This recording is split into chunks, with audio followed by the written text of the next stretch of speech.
चिड़िया और किसान। एक गांव में एक किसान रहता था। उसका गांव के बाहर एक छोटा सा खेत था। एक बार फसल बोने के कुछ दिनों बाद उसके खेत में चिड़िया ने घोंसला बना लिया। कुछ समय बीता तो चिड़िया ने वहां 2 अंडे भी दे दिए। उन अंडों में से 2 छोटे छोटे बच्चे निकल आए। वे बड़े मजे से उस खेत में अपना जीवन गुजारने लगे। कुछ महीनों बाद फसल कटाई का समय आ गया। गांव के सभी किसान अपने खेतों की फसल की कटाई में लग गए। अब चिड़िया और उसके बच्चों का वह खेत छोड़कर नए स्थान पर जाने का समय आ गया था। एक दिन खेत में चिड़िया के बच्चों ने किसान को यह कहते सुना कि कल मैं फसल कटाई के लिए अपने पड़ोसी से पूछूंगा और उसे खेत में भेजूंगा। यह सुनकर चिड़िया के बच्चे परेशान हो गए। उस समय चिड़िया कहीं गई हुई थी।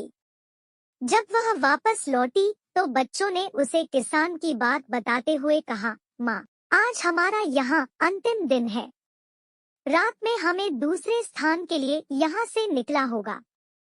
चिड़िया ने उत्तर दिया, इतनी जल्दी नहीं बच्चों, मुझे नहीं लगता कि कल खेत में फसल की कटाई होगी। चिड़िया की कही बात सही साबित हुई।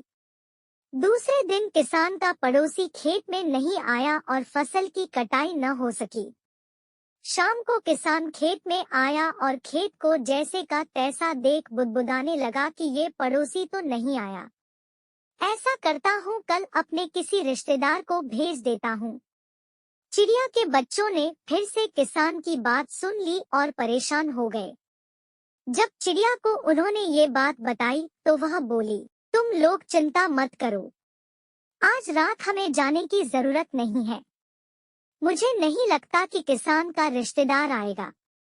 ठीक ऐसा ही हुआ और किसान का रिश्तेदार अगले दिन खेत नहीं पहुंचा। चिड़िया के बच्चे हैरान थे कि उनकी माँ की हर बात सही हो रही है। अगली शाम किसान जब खेत आया तो खेत की वही स्थिति देख बुदबुदाने लगा कि ये लोग तो कहने के बाद भी कटाई के लिए आते नहीं हैं।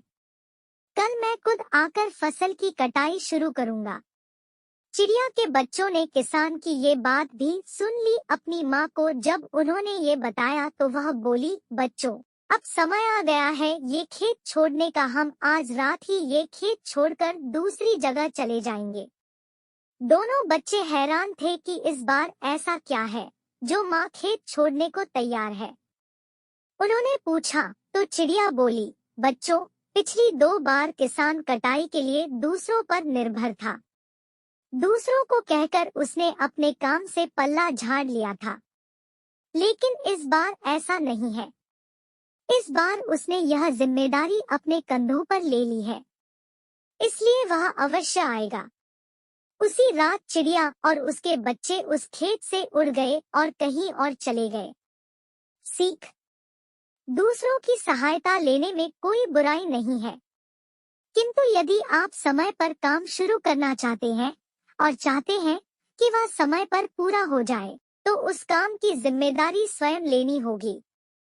दूसरे भी मदद उसी की करते हैं जो अपनी मदद करता है। हार में जीत। बहुत समय पहले की बात है। भारत के सुदूर दक्षिण में एक छोटा सा राज्य स्थित था। राजा द्वारा राज्य का संचालन शांतिपूर्ण रीति से किया जा रहा था। एक दिन अचानक उसे खबर मिली कि एक बड़े राज्य की सेना की एक बड़ी टुकड़ी उसके राज्य पर आक्रमण के लिए आगे बढ़ रही है। वह घबरा गया क्योंकि उसके पास उतना सैन्य बल नहीं था जो उतनी बड़ी सेना का सामना कर सके। उसने मंत्रणा हेतु सेनापति को बुलाया। सेनापति ने पहले ही हाथ खड़े कर दिए। वह बोला, महाराज, इस युद्ध में हमारी हार निश्चित है।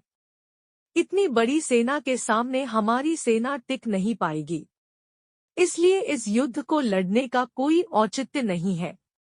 हमें अपने सैनिकों के प्राण गंवाने के बजाय पहले ही हार स्वीकार कर लेनी चाहिए। सेनापति की बात सुनकर राजा बहुत निराश हुआ। उसकी चिंता और बढ़ गई। वह समझ नहीं पा रहा था कि क्या करे और क्या न करे। अपनी चिंता से छुटकारा पाने के लिए वह राज्य के संत के पास गया। संत को उसने पूरी स्थिति से अवगत कराया और बताया कि सेनापति ने तो युद्ध के पहले ही हाथ खींच लिए हैं। ये सुनकर संत बोले, राजन, ऐसे सेनापति को तो तुरंत उसके पद से हटाकर कारागृह में डाल देना चाहिए। ऐसा सेनापति जो बना लड़े हार मान रहा है, उसे सेना का नेतृत्व करने का कोई अधिकार नहीं है। किंतु गुरुवर, यदि मैंने उसे कारागृह में डाल दिया तो सेना का नेतृत्व कौन करेगा? राजा चिंतित होकर बोला। राजन, तुम्हारी सेना का नेतृत्व मैं करूंगा, संत बोले। राजा सोच में पड़ गया कि संत युद्ध कैसे लड़ेंगे। उन्होंने तो कभी कोई युद्ध नहीं किया है। किंतु कोई विकल्प न देख उसने संत की बात मान ली और उन्हें अपनी सेना का सेनापति बना दिया। सेनापति बनने के बाद संत ने सेना की कमान संभाल ली और सेना के साथ युद्ध के लिए कूच कर दिया। रास्ते में एक मंदिर पड़ा। मंदिर के सामने संत ने सेना को रोका और सैनिकों से बोले, यहाँ कुछ देर रुको।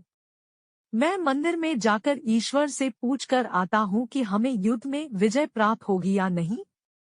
ये सुन सैनिकों ने चकित होकर पूछा, मंदिर में तो भगवान की पत्थर की मूर्ति है, वह कैसे बोलेगी? इस पर सेना की कमान संभाल रहे संत ने कहा, मैंने अपनी सारी उम्र दैवीय शक्तियों से वार्तालाप किया है, इसलिए मैं ईश्वर से बात कर लूंगा।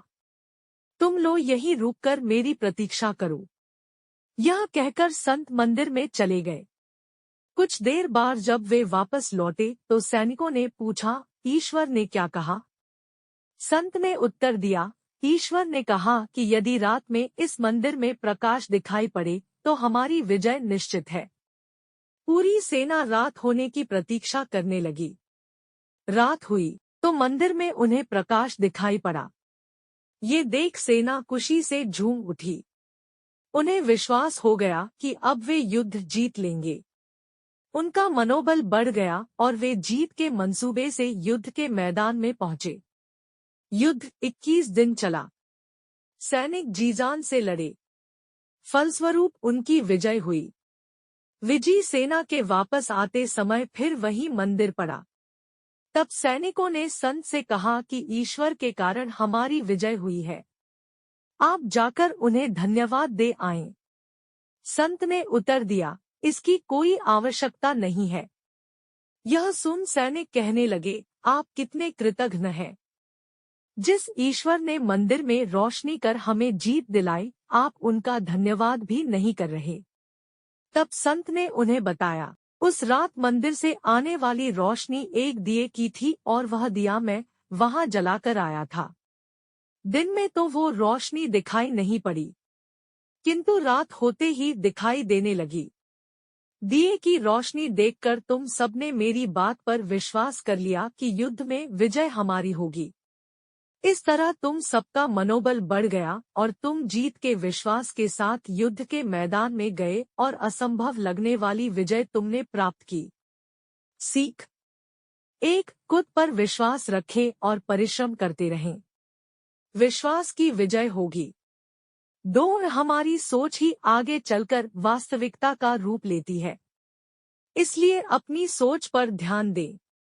सदा सकारात्मक सोचें ताकि सकारात्मक परिणाम मिले।